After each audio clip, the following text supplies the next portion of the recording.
Toi-même, tu dis que tu es réussi. On t'a pas forcé, c'est toi qui dis que tu es réussi. Maintenant, à chaque fois, c'est toi qui es là. Et moi, là, dans ma famille, là, personne ne réussit. Oh. Nous tous, on est maudits. Oh. Moi-même, ma personne ne marie, personne chez moi. Oh. Moi, là, arrête! Arrête ce genre de langage. Tu dois arrêter ça. Je te donne 3 techniques pour développer ta confiance en toi. Faut bien suivre. Première technique, il faut que tu changes ta manière de parler. Les anglophones disent « You have to change the way you talk ». Écoute, laisse-moi te donner un secret. Dans la vie, il faut une parole pour construire, mais il faut aussi une parole pour détruire. Il y a un pouvoir sur ta langue. C'est pour ça qu'on dit qu'au commencement était la parole. Suivez mon regard. Tout simplement pour te faire comprendre que dans la vie, il y a 200% de chances que ce que tu dises t'arrive. Si tu dis toujours que tu es maudit, tu seras le plus maudit de Babi. Si tu dis toujours que tu n'es pas belle, que tu te trouves pas belle, personne ne verra la beauté qu'il y a en toi. C'est évident. Pourtant, peut-être tu es belle, mais toi-même, chaque jour, tu répètes que tu es vilaine. Bon, on fait comment? Avant de te donner la petite technique pour pouvoir changer ta manière de parler, je vais t'expliquer un petit truc.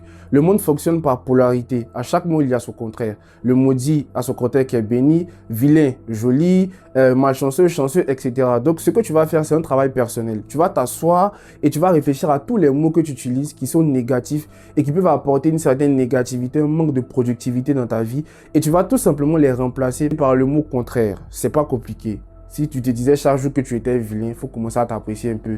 Si tu disais que tu étais maudit, commence à avoir un peu la grâce de Dieu sur ta vie. Tu as envie, tu respires, tu as 2 pieds, 2 bras pendant que d'autres n'en ont pas. Donc, sois un peu reconnaissant pour ce que tu as. Trouve le contraire des mots négatifs que tu as l'habitude d'utiliser dans ton langage quotidien.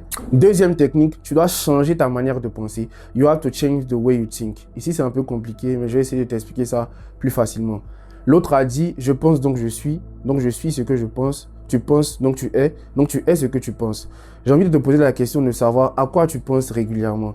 Quel est l'objet de tes pensées quotidiennes? Tu dois changer ta manière de penser. Et comment le faire? L'esprit, en fait, c'est comme ton corps, comme ton ventre que tu nourris à chaque fois que tu as faim. L'esprit se nourrit. Mais de quoi tu nourris ton esprit? Tu as toujours été fait les boys sur TikTok, tu regardes rien de bon, tu es dans les télé-réalités. Qu'est-ce que tu fais? De quoi nourris-tu ton esprit? Est-ce que tu lis? Est-ce que tu regardes des choses positives? Est-ce que tu entends des choses positives? Est-ce que tu te nourris volontairement de choses qui peuvent t'apporter un plus ou tu es toujours dans les bassesses, dans les faux mouvements? Là, tu vois que la balle est dans ton camp, tu dois travailler. Travailler énormément sur ce que tu lis, surtout, parce que c'est ce que tu lis qui va nourrir ton esprit. Donc, tu vas devoir réellement travailler sur ce que tu lis. Lis beaucoup, lis des œuvres qui peuvent t'apporter un changement. Sors des bérets inutiles. Sors des choses inutiles. Sors des choses qui peuvent te ralentir. Sors. Faut sortir. Pardon, tellement pardon, faut sortir. Ça va t'arranger. C'est un conseil des grands frères qui te donne. C'est bien cette vidéo, il peut me mettre à genoux, mais c'est pardon, il peut te demander. Faut faire à cause de Dieu, faut lire un peu. Les livres qui sont dans votre bibliothèque à la maison, il faut ouvrir un peu, pardon. Regarde un peu de vidéos instructives, écoute des podcasts instructifs, pardon. Faut lire un peu, pardon, à cause de Dieu. Troisième et dernière technique, c'est que c'est que ça va pas te plaire, mais c'est obligé de parler. Tu dois changer ton environnement. Écoute, tu es peut-être comme une sève de cacao. Pour que tu puisses devenir le chocolat que tu dois être, tu dois changer d'environnement et aller dans un environnement où tu pourras être transformé. Remarquez quand les gens changent généralement dans la vie, on dit, lui là, il marchait avec tel groupe, il a arrêté de marcher avec eux. Que ce soit positivement ou négativement, quand les gens veulent s'enfoncer, ils changent de groupe. Ils vont marcher avec des personnes qui ont des pratiques qui ne les arrangent pas sûrement ou des pratiques qu'eux ils aiment mais qui vont les enfoncer.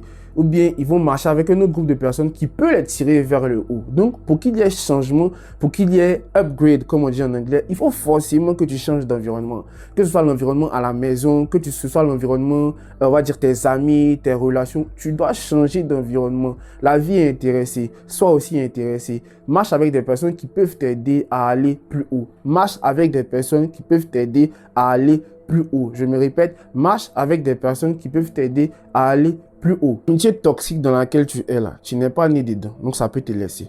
La relation toxique dans laquelle tu es là, tu n'es pas né dedans, donc ça peut te laisser.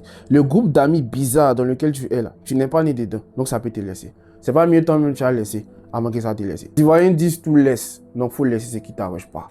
Peu importe le nombre de vidéos que tu vas regarder, peu importe le nombre de choses que tu vas entendre, si tu n'as pas envie de changer toi-même, tu ne changeras jamais. Le changement est une porte qui ne s'ouvre que de l'intérieur. Donc décide d'ouvrir la porte du changement et deviens meilleur. Merci d'avoir suivi la vidéo. J'espère que vous avez été bénis, que vous avez compris certaines choses. Pour la prochaine vidéo, répondez en commentaire et dites quelle thématique vous voulez qu'on aborde. On ne parle pas des relations amoureuses ici, on parle de développement personnel, de leadership et de confiance en soi. Voilà. Merci et à la prochaine. Que Dieu vous bénisse.